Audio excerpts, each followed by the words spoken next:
जैसे जेल चलाने के नियम एक बार मुझे पता चला कि क्या है, मैं एक बार गिरफ्तार हुआ, ऐसा तो होता रहता हम लोगों के साथ। जब ये गेट करार सही हुआ था तो एक अंग्रेज अधिकारी, एक यूरोपियन अधिकारी जिसका नाम था आर्थर डंकल, जिसने डंकल ड्राफ्ट बनाया था, वो भारत की यात्रा पे आया। हम लोग बहुत गुस्से में थे कि इसी आदमी ने देश का बंटाधार किया, सत्यानाश किया, गेट करार इसने सही करवाया, डंकल प्रस्ताव बनाया, इसको हम भारत में नहीं घुसने देंगे।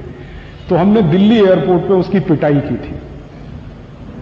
मैं थोड़ा अहिंसावादी हूं, लेकिन उस दिन मैंने अहिंसा छोड़ दी थी।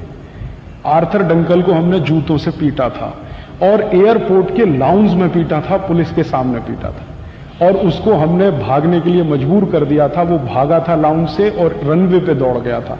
मैंने कहा था कि दूसरी फ्लाइट लेके फिर वापस स्विट्जरलैंड चले जाओ, यहां घुसने का नहीं दिल्ली में। तो पुलिस ने गिरफ्तार किया क्योंकि वो भारत सरकार का मेहमान था। हमने कानून का उल्लंघन किया कि भारत सरकार के मेहमान की पिटाई कर दी, तो जेल तो होनी थी, तो हम जेल गए। जब मैं जेल में पहुंचा तो उस समय सौभाग्य या दुर्भाग्य जो भी कहो, किरण बेदी तिहाड़ जेल में थी। वो सुपरिंटेंडेंट थी वहां की, किरण बेदी। तो जब हम गए तो वो सब नाम नोट शुरू हुआ, जैसे मैनुअल्स में लिखा हुआ ना कि नाम कैदी का, बाप का, उम्र वगैरह सब। फिर ये कहा उन्होंने कि आप अपने कपड़े उतारो। एक पुलिस ऑफिसर आया, उसने कहा कपड़े उतारो। मैंने कहा क्यों भाई? उसने कहा आपका बॉडी मार्क चेक करना। तो मैंने कहा बॉडी मार्क आप चेक करोगे, मैं बता देता हूं, कपड़े क्यों उतरवाते हो मेरे? तो उसने कहा रूल है ये यहां का। मैंने कहा भाई बड़ा विचित्र है, तुम पूछ रहे हो, मैं बताता हूं मेरे बॉडी मार्क क्या है। मैं बताता हूं कि मेरी दाहिनी टांग पर तिल है, कि मेरे पैर में तिल है, कि मेरे कान के पीछे है या मेरी आंख के पीछे, मैं बताता हूं, तुम लिखो इसमें। उसने कहा नहीं साहब आप बताओ जरूर, लेकिन मैं आपके कपड़े उतरवाऊंगा और इसमें लिखा जाएगा कि मैंने कपड़े उतारे, चेक किया, तब वहां मुझे उनका बॉडी मार्क मिला।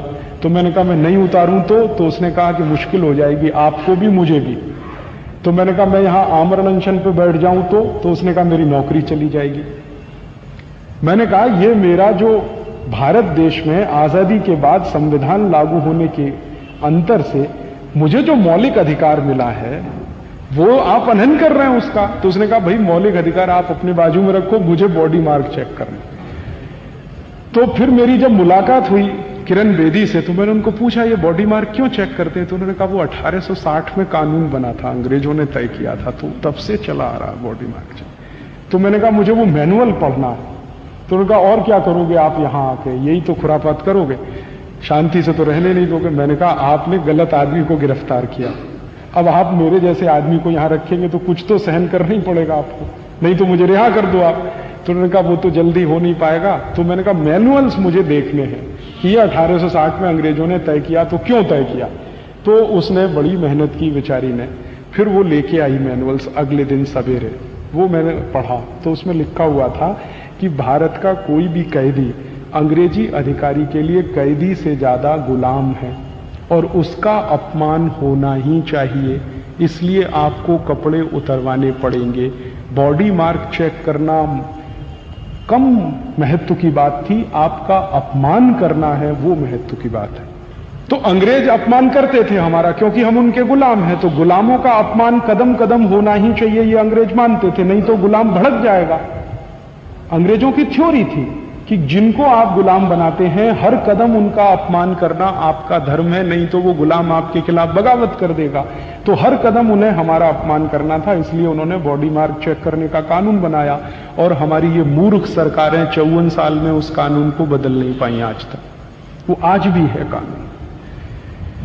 खुदा न खास्ता गलती से आप किसी दिन गिरफ्तार हो जाएं और आपको जेल जाना पड़े तो आपका भी बॉडी मार्क चेक होगा, भले ही आपको कितना ही अपमानजनक लगे। और यहां कोई मानवाधिकार संगठन ये सवाल नहीं उठाता कि बॉडी मार्क क्यों चेक किया जाता है। जब कोई आदमी सामने से बताने को तैयार है कि मेरे ये बॉडी मार्क हैं, फिर आप उसको चेकिंग क्या कर रहे हैं? तो वो चेकिंग से ज्यादा आपके कपड़े उतरवा कर आपको नंगा करना, ये आपके लिए अपमान है और उनके लिए स्वाभिमान है। वो सिस्टम उन्होंने चलाया, वही हम चला रहे हैं पूरे देश में। नहीं बदला कुछ भी, जेल मैनुअल्स के एक भी कानून नहीं बदले गए इस देश में।